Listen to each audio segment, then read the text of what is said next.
Good morning అందరికీ.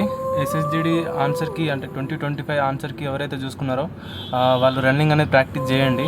ఎందుకు అని అంటే రన్నింగ్ ప్రాక్టీస్ అనేది మీకు ఈ నోటిఫికేషన్ కాకపోయినా నెక్స్ట్ నోటిఫికేషన్ యూజ్ అవుతుంది. అండ్ నెక్స్ట్ నోటిఫికేషన్ రానుంది. సో మీ ఎడ్యుకేషన్ అంటే కంటిన్యూ చేస్తూ రన్నింగ్ దాని మీద ఫోకస్ చేయండి. డిఫెన్స్ జాబ్స్కి అన్నింటికి అంటే ఏ డిఫెన్స్ అయినా paramilitary or military or state police ఏదైనా పోలీస్కి మనకు ఈవెంట్ అనేది 100% ఉంటుంది. సో ఫిజికల్గా మనం ఫిట్గా ఉంటేనే ఏదైనా గెటిన్ అవుతాం. సో మీరు ఫిజికల్గా గెటిన్ కావాలంటే మీరు డైలీ ఒక 1 అవర్ అన్న ప్రాక్టీస్ అనేది కావాలి. సో దానికోసమైనా మీరు డైలీ గ్రౌండ్కి వెళ్ళండి, ఒక 1 అవర్ అన్న ప్రాక్టీస్ చేయండి. అంతేగాని ఇప్పుడు కీ మార్క్స్ ఇన్ని వచ్చి ప్రాక్టీస్ చేయాలా వద్దా అనేది అట్లా ఉండొద్దు. ప్రాక్టీస్ అనేది కంటిన్యూయేషన్ ఉండాలి. డిఫెన్స్ జాబ్లో ఖచ్చితంగా డైలీ ప్రాక్టీస్ అనేది ఉండాలి.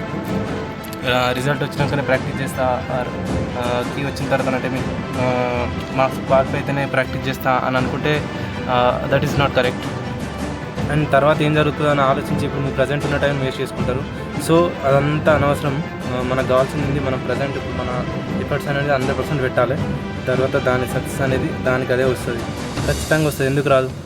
అండ్ ఇంకోటి ఏంటంటే అందరూ ప్రతి ఒక్కరు మెసేజ్ చేస్తున్నారు, ఇన్ని మార్క్స్ వచ్చినాయి, క్వాలిఫై అవుతానా లేదా, రన్నింగ్ ప్రాక్టీస్ చేయాలా లేదా. మనం క్వాలిఫై అవుతామా కామా అది సెకండరీ.